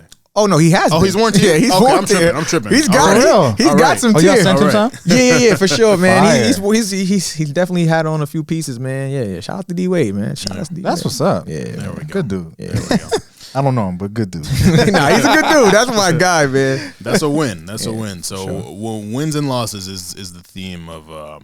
I would say that's part of the theme of my year. It seems like it's part of the theme of your year sure, as well. yeah. You've been involved with Tier, so just talk about your involvement with Tier and like the elevation. Like I remember watching that show y'all had. It was in New York City. Yeah, that was Bronx. it He was in the Harlem? Bronx. He was in the Bronx. Bronx, Oh wait, Bronx, you talking okay. about this Fashion year's show? Week? This year fashion show? Yeah, or, like the one that Rush performed at. Oh, yeah, that Rush was the this year. Mic. That was this year. Yeah. Yeah. That was this Talk year. about just putting that together and how that dope was dope. that was. That was dope. Yeah, that was New York Fashion Week. Fashion Week, yes, Yeah, yes, yes. That was New York Fashion Week. We were in Harlem, a block in Harlem. I don't remember which block specifically. I think It was. 137. I'm about to say it was close to my crib. Yeah. Nah, it was in the hood. You know what I mean? And it felt like that. But then it also had like all these movie lights. It was special though. It was special though. We were one of 4 presenting brands. All brands that were black owned or people of color. But I feel like this is just the truth. Like I just feel like we came with it. Like I feel like we were in competition mode when we didn't have to be, but we did it. We did it the right way, and I'm just proud of everybody who, from the models to my team, who everybody who got everything together. Shout out to Nigeria, Victor, and Eastside, our co-founders. Yeah. You know what I mean? They do a great job of just like leading the way. But yeah, man, we premiered our fall winter collection of Tier Island. And that was the first time I actually got to see everything on body. And Oh, wow. it was a perfect night. Perfect night. We had so many high hopes of like celebrating that night, but after the end of it, it was like, yo, I'm tired. We gotta go home. But it was great. It was great, man. And shout out to Harlem Fashion Row for giving us that opportunity for sure. That was the show Capella modeled into. Yeah, right? Capella. We had Capella in the show. Shout out to Capella. That was his first time walking in a fashion show or whatever, so it was new for him. He looked composed. He looked like he was comfortable. Yeah. I mean, it's really nothing to it, but to just walk. You know what I'm saying? Some people psych themselves out of it. There's something to it though, because you can tell when somebody like he's stiff. I know. Yeah, he didn't have the best walk, but you know, he's not a model. He's not a model. We also had Janelle Young, who plays Jizza in the Wu-Tang series. He was walking in the show with us. I seen him. Yeah. Cool dude, man. He's a good brother, man. And I'm a fan of that show. That show is fantastic. Very good show. So that was my first time meeting him, you know, and it was a great experience for all of us. That was all of our first fashion week. So this was just the first one of many to come. I'm 100% sure. Yeah. You know what I'm saying? So yeah. We've been talking about vindication a little bit this season. Speak towards just like we, you know, Armon's talking about just the leveling up of y'all for the last few years. I know we've been watching, just being in New York. If you're in New York, you've seen it. You know, you've seen it. If you come outside, you've seen somebody. Funny thing, bro. I went to get my MacBook the other day, and I had on my Tier black spacesuit, and the lady who was helping me, you know, I also had on my Tier mask, and I don't do things like that on purpose, but it's literally just all I have sometimes, right? So I put the mask on, and then she's talking to me, and she heard my name. She was like, "Oh, you work at Tier. I've seen your name." So I'm like, okay. To be recognizable because of what I'm wearing and my name is crazy, yo. It's crazy, man. Like my face is covered. You don't see me, but you hear Kojo and you're like, "Oh, you do graphics with Tier." I'm like, yeah, that's me. It's the work. You know what I'm saying? So I just say that to say, like, I'm proud of the growth because I was once just a customer and a friend supporting my people. And then through supporting naturally and not with any ulterior motives, people realize like, yo, you can be beneficial because you care about our brand. Yeah.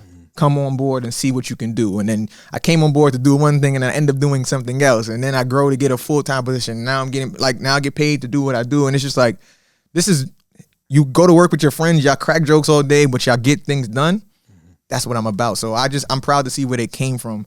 You know, 2014, just putting things on T-shirts to now where we have a full ready-to-wear collection that we've been dropping. Now we're on Project 4, working on Project 5, and it's just like, it's beautiful to see, man. It's beautiful to see. And these are three brothers who, they're normal people. Yeah. We go out, we party, we do everything, but like when it's time to work, it's time to work, man. And everybody brings something to the table, and I'm just appreciative to be around these guys and the whole team, Tamika, Ashley, Rick, Sid, J-Rock, Snow, everybody. Like, it's beautiful to see. Shout out to Ananda, who's our women's wear designer. She's the newest member of the team, but she brought some new energy to us that we definitely needed, because when you realize that majority of your customer base is women, you got to treat them. You got to get them right. Women have the best taste. Get them right. And Ananda, she is music, fashion, for real, bro. She's essentially gifted. Like, I ain't like she's so quiet and soft spoken.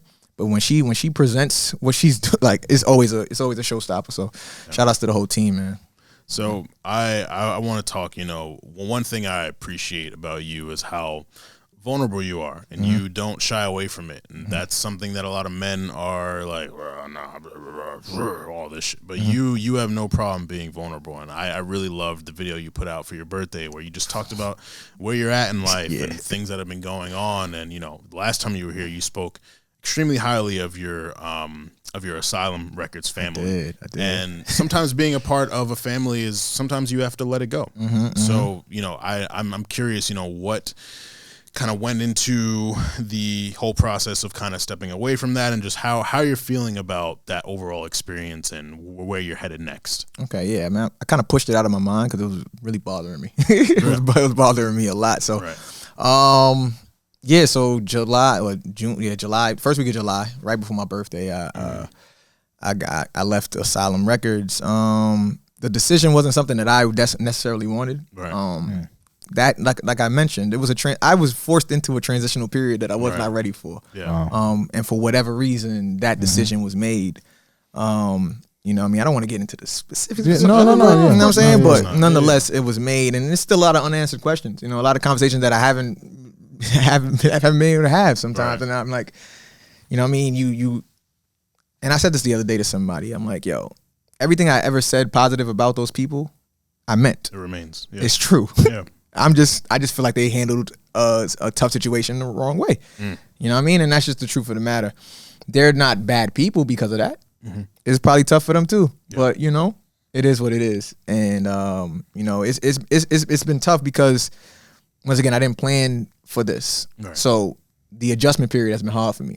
I was so comfortable, and that was probably my problem. Is I got too comfortable, wasn't really ready to wasn't really Wayno always told me like, yo, plan your exit on your entrance. He always said that to us. Plan your exit. Yeah. That's a freaking bar. He always said it to us. Oh my God. You know what I'm saying? Because and not necessarily plan the way you're gonna leave, Yeah. but just be ready for that. You Right. know what I'm saying? And Wayno actually left us a couple weeks before I got let go, right?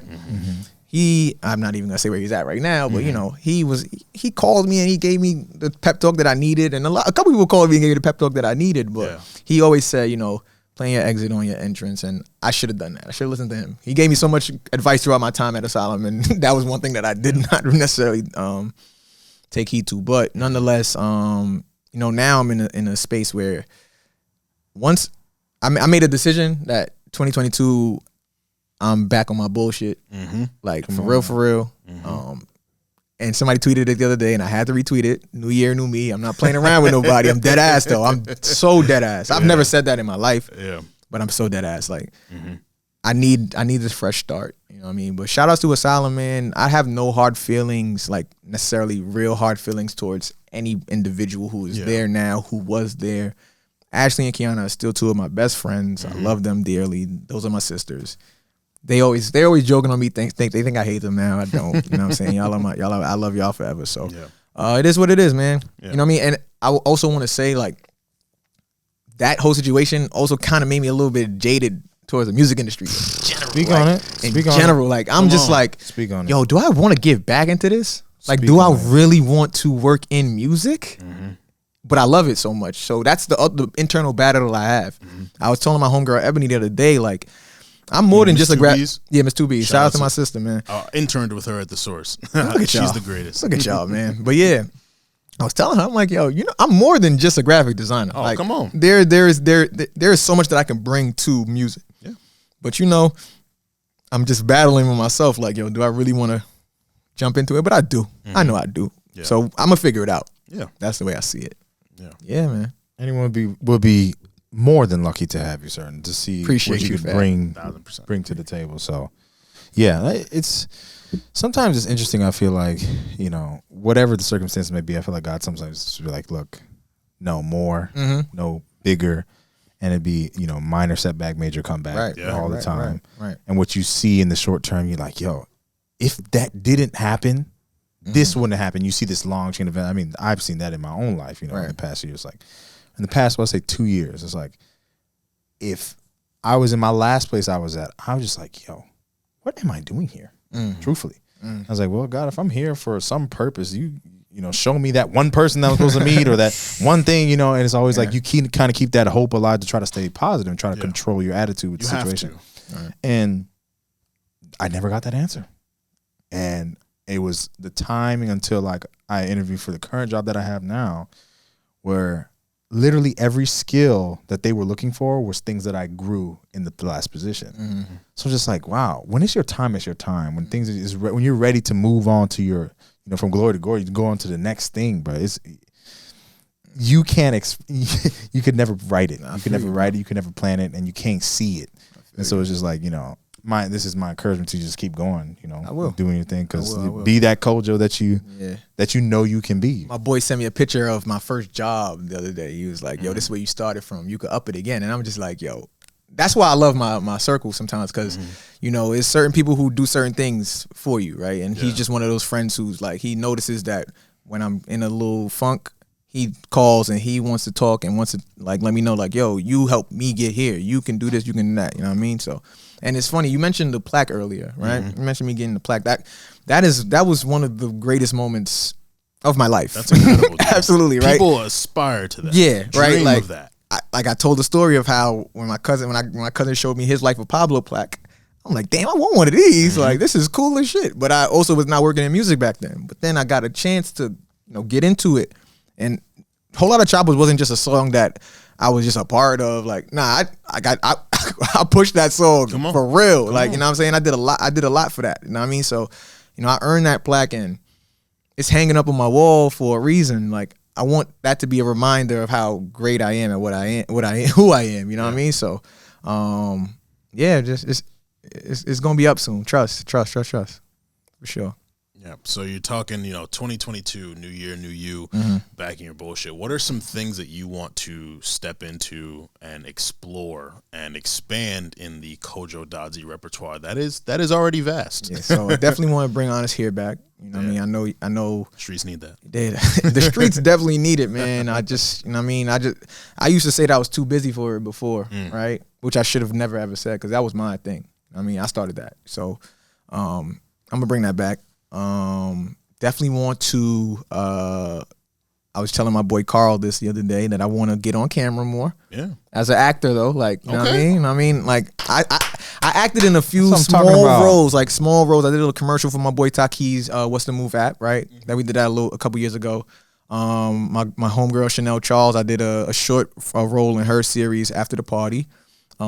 Julian Stephan, I did a short role in Appropriate Culture, which I also did the art direction for.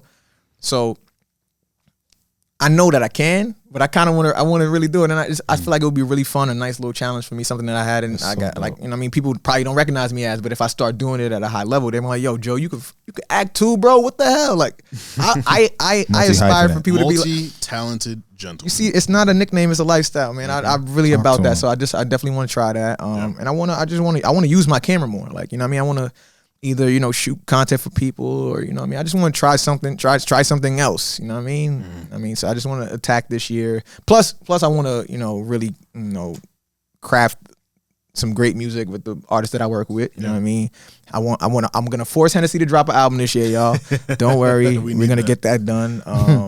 Definitely want to see what Rain's coming with. Rain goes through his things, but he's about to give, he's expecting his daughter soon. So once she's here, that's you, Rain. Yeah, that's my goddaughter. So once Violet is here, and then, we going to get him right. You know what I mean? It's limitless opportunities, man.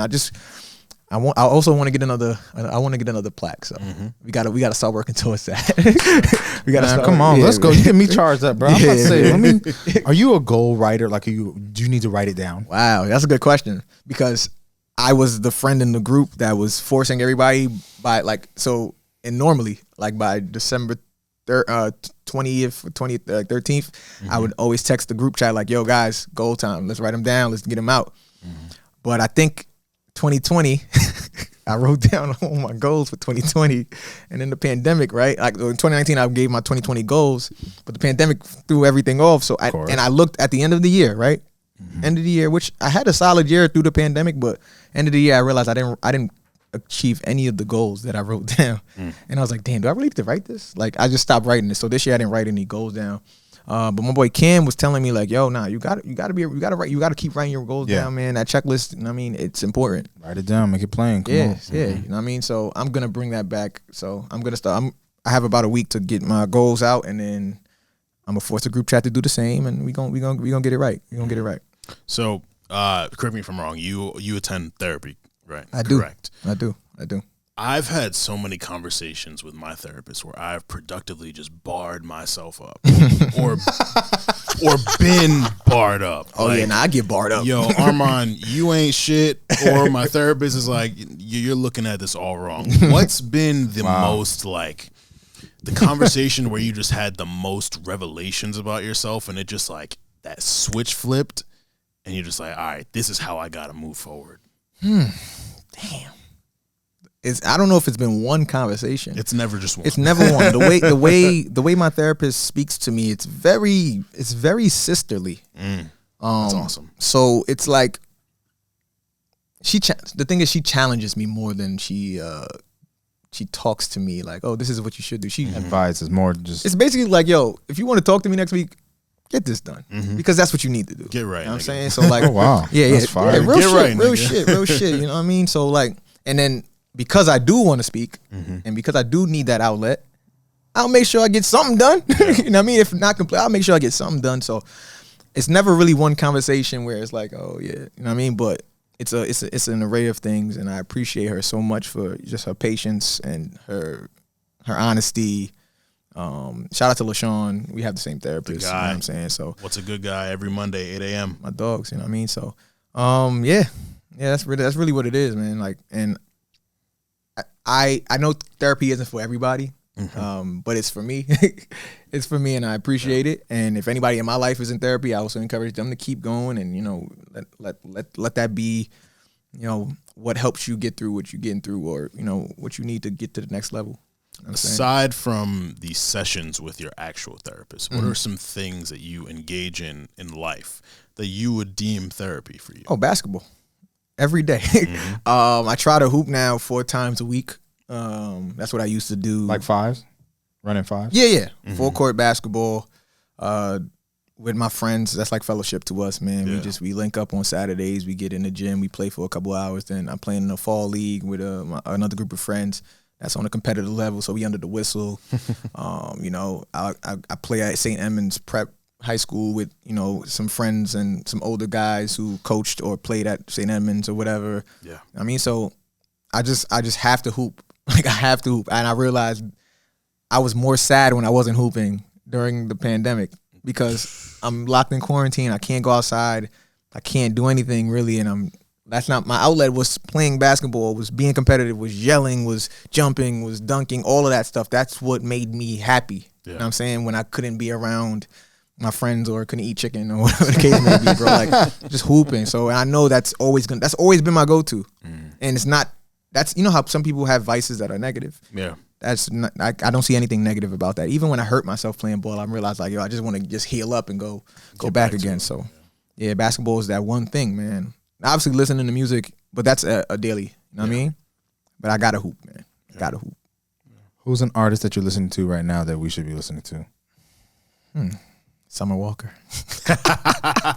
Who's an artist you should be listening to right now that we're not listening to? We really didn't hit the Summer Walker debate. Man. Who's an artist? Yo, honestly, man, I don't know if there's... Obviously, Kai Cash is somebody I'm listening to that, everybody, I feel like everybody should be up on him. Hennessy. I'm always going to plug my homies, man. Yeah. Hennessy ain't dropped no new music in a minute, but she's on tour with A-Boogie, so, you know what I mean? She's doing her thing. That's her bag. Damn, is there anybody that I think y'all got to put me on to somebody. Who should I be listening to? Armon. Man, who is someone that I've heard recently? Let me hit my songs real quick. Who have I? No one comes. Check out Will Cherry. Will Cherry just dropped an EP. Yeah, shout out Will. What's up, Will? Shout out Will Cherry. I met him this summer finally. I've known him for years. R&B or rap? He's like a rap, like kind of alternative rap. He kind of toes the line between a bunch of different genres. He just dropped an EP called Rememory. Writing that down. Rememory, yeah. He's super talented. Really cool packaging and like the art direction and everything. I really enjoyed that. Yeah, okay. And he's very tapped in. He's dope. So I would say definitely check him out. Let me see. Jack James, if you hip to him. Jack James. That's the one that was on your slide last JVCK. Right? Is that the name? Yeah. So he is a featured artist on that song. Okay. Yeah. Yes. So that one. Another brother too, I think that you'll really like, Kojo, named Zero McKenzie. Zero McKenzie. He's out of Brooklyn. I think he's a Flatbush guy too, low key. Okay. Not sure. But I saw him at another artist who I really enjoyed, Hush Forte. I saw him at his show. He opened up for Hush. So those two guys definitely check them out. Okay. We can send this to you, but it's on the Stay Busy slide deck, y'all. Yeah. So I'm hip to Hush, but yeah. No, definitely check out Zero McKenzie and McKenzie with an I.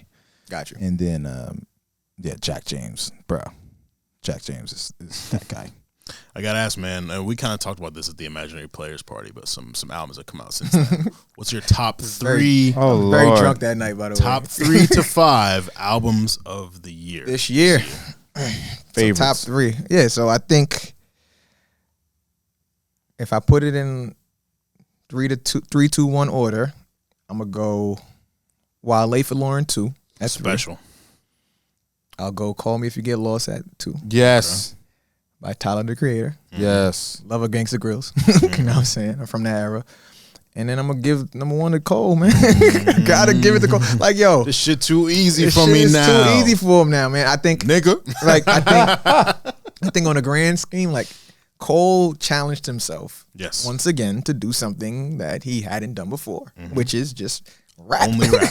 Just rap. And Let we went other niggas produce for you. Yeah, we went to right. We went to the show and we watched him just let us know, like, yo, guys, I know this is not what you're used to, but I'm here to bring the bars back. And he continued to rap and we continued to sing every single record. You know what I'm saying? And yes, there was a portion where he showed us the bag that he has, but he was just rapping. And I'm just like, yo, Off Season to me was my favorite rapper reinventing himself. Yes. And for that, I'm giving him the #1 spot. Another chapter of his career. Craft. For sure. Yeah, man. Craft, y'all. Where a lot of niggas doubted his motivation. Like, he even admitted, like, I got comfortable. Yeah. I was chilling. Yeah. I was like, whoa, no. I don't want to look back on my career and feel like that I didn't take an extra step. And then he gives us the fucking Off Season. He got a record with Lil Baby. That, yo, listen. Not just a record, a joint. Bro, Pride is the Devil. Heater. And it's like, I go through my cold listening sessions. Whenever I listen to his album, I'm in darkness. Phone is on D&D, no distractions. Locked in. I'm not looking at the songs. Yeah. I'm not looking at the titles, nothing of that. To hear Lil Baby come on that song, I literally, I literally felt my body. Like, oh, nah, it was crazy.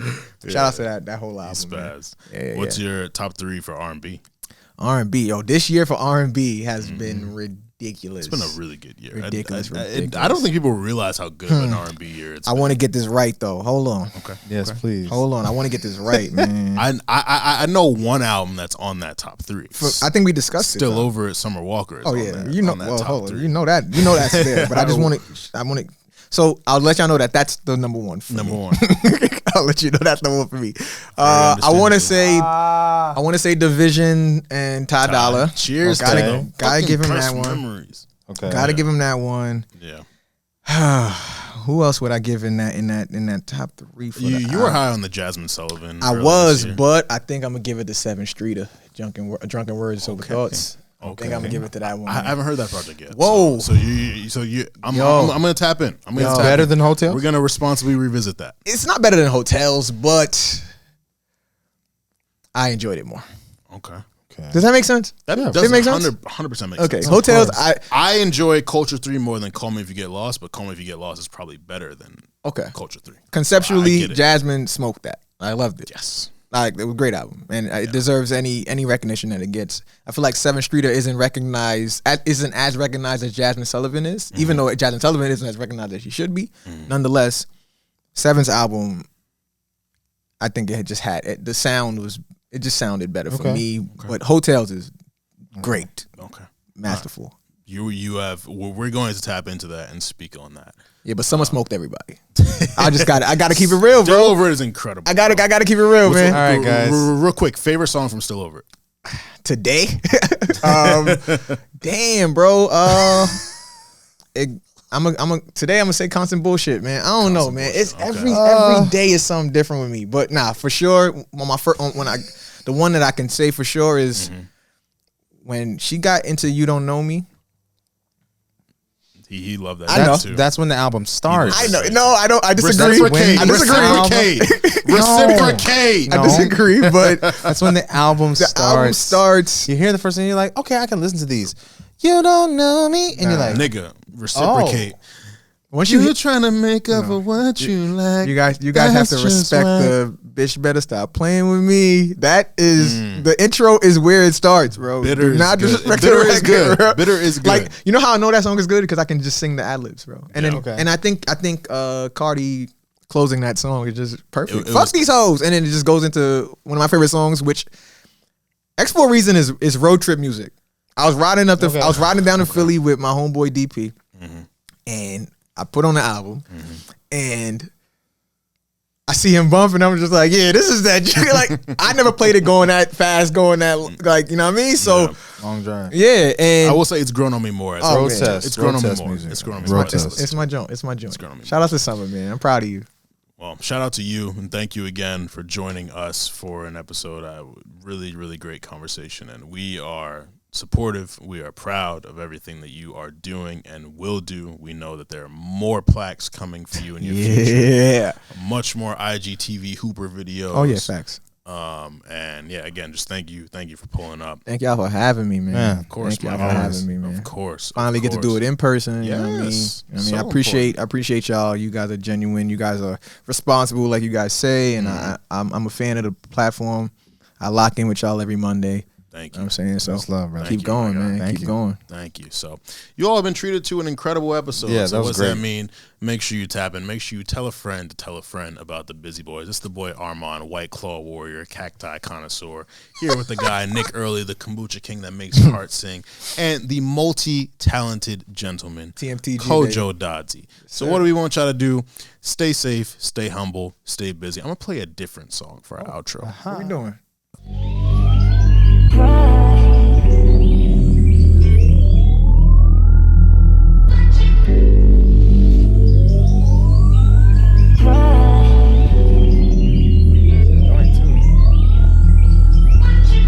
Double up, 3 or 4 times, I ain't telling no lies, I just run it up. Never let a hard time humble us. Double up, I ain't telling no lies, I just, I ain't telling no lies, I just